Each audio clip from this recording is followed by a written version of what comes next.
Hi everybody, welcome to today's edition of Straight Talk. I'm Tonya Brown, this is my husband, Darren Brown.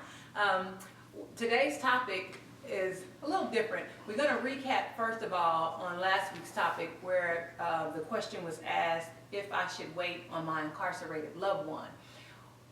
We didn't give an answer to that question, we only responded to that question. Our clips are only 10-11 minutes, so we don't get to say a whole lot in that amount of time. If you all would give us more time to talk, we could share more.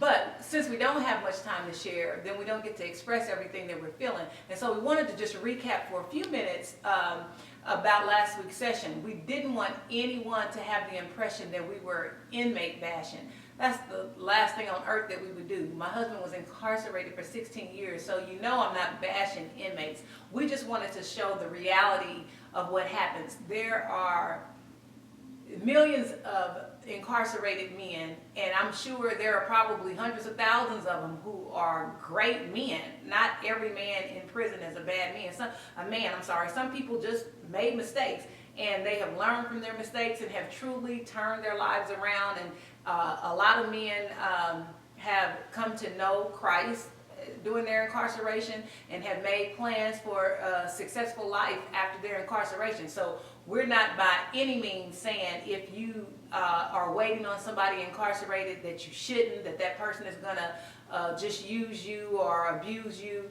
That may not be the case at all. There are men who are really going to work, start their own business, love you, provide for you, and all kinds of good things as Mr. Brown has done for me. So don't get it twisted. There are a lot of good men in prison. You just have to know if the one that you're waiting on is that good man, because we don't know that. He may or may not be. He may be one of the ones who will walk away and leave you. You just have to know the difference. So I just wanted to clarify, we're not inmate bashing, and we're not telling you to wait, and we're not telling you not to wait. We're just telling you that we've seen it both ways. We've seen abusive relationships. We've seen where men will use you, love you in prison, tell you all kinds of good things, and then come home and you never see them again. They will act as if they never knew you. They just simply used you to have somebody there throughout their incarceration. So that's our spiel. We're not going to say anything else unless anybody else asks another question, leave comments, then we'll continue. Otherwise, we're going to leave it at that. We just wanted to clear the air on that. And I want to say something too about that, because if this woman right here wouldn't have waited on me in prison those 16 years, no telling where I would be. Not saying that you know I would have made it or whatever the case may be, but it's really important that you have a perception of who you're dealing with and a discernment. And that's really the major thing, whether you can, in a sense, have that right perception or discernment to say, okay, this is the man for me. Right. And you see those things, and it's not hard to see it. Like I said before last week, if there's no change, then you have to have another change of mind on your own, in a sense. So my thing with that, like I said, there's a lot of great men. My wife said that there's a lot of great men, and I want to say that I'm one of them. So my thing is, like we said, we wasn't trying to make you feel like, well, you shouldn't wait on that person, because obviously, you have feelings on if you love that individual. Those are the things that you have to consider, and especially if you were married to that individual before he came to prison. Those things, you really have to sit down and just weigh those consequences out. And so with that, we're going to leave that alone. I'm going to get back to my wife for the next topic that we want to discuss. Okay, so for this week's topic, we wanted to discuss, my husband wants to talk about fatherless homes. I didn't want to necessarily talk about fatherless homes, but how important it is that fathers express love toward their children. I saw an individual, a young man, who was desiring for his father to tell him that he loved him, to hug him. His father was there in his life and actually very active in his life, but he said his father never told him that he loved him and never hugged him, and he would love for his father to embrace him and tell him that he loved him. And so the father knew that the son desired that, but in his mind, he was making his son soft. And so he's like, we don't do that. He's too old. he didn't want to embrace him and give him a hug and tell him that he loved him, but his son obviously needed that. And so I thought it would be a good topic for us to address, because men need to know that their sons need you to express love to them, not just the daughters, but it's something that's necessary, and that it doesn't make you soft, it doesn't make him soft. Matter of fact, it makes him whole and more of a man, to have a real man embrace him without something funny going on. They need to feel that. And so I wanted my husband to talk about that a little bit, because it really disturbed me when I saw how that son expressed what he needed, and how even after expressing it, the father still didn't give it to him because he thought that it was not necessary. Well, and I understand, you know, the frame of mind of the father in this story, because you want your son to grow up masculine. You want him to be a man's man. And so those things that we try to impart to our sons, sometimes we make mistakes in those areas. And I want to say this: every child in this world needs love. Every child. This is one of the reasons why our children act the way that they act, because they feel like that nobody cares. So if you're in a household without, say, your father, you know, we see the statistics. You know, 85% of the young children with behavioral disorders, you know, growing up without a father. We see 85% of the young men and young women that are in prison or in detentions, 85% of them grew up without a father. We see 71% of the young women that are having babies right now out of wedlock grew up without a father.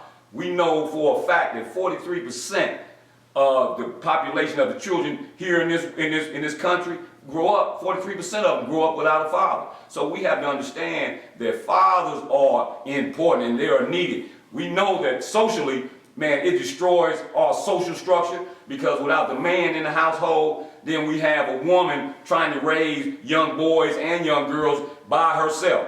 We put a strain, a struggle on that relationship with her own kids, because now she has to go to work all day and all night, which leaves her kids by themselves to raise themselves, because the father is not there. So that leaves that young man who was now growing up into adolescence. His mother's not there, so now who is he going to hang out with? Who is he going to get information from? From the streets, or from the world, or from his peers. So we have to understand, we see the ramifications of that we know that bad company corrupts good manners. So you can teach your son or your daughter all kinds of things, but if you let them out in the world and allow the world to affect their mindset, the way that they think, the way that they act, we see these things going on all around, from these, we call them trends, where we see one person get a tattoo, now the whole world got a tattoo. I mean, so these are the things we see with dealing with our children. We see a young man wearing skinny jeans. Now everybody's wearing skinny jeans. So, I mean, these are the things that and then with the sagging and all that stuff. So these are trends that are put off on our children based on the world. Not on something that you taught them, but based on the world. So we understand that with a father in the household, our kids are twice as likely to drop out of high school without their father being there.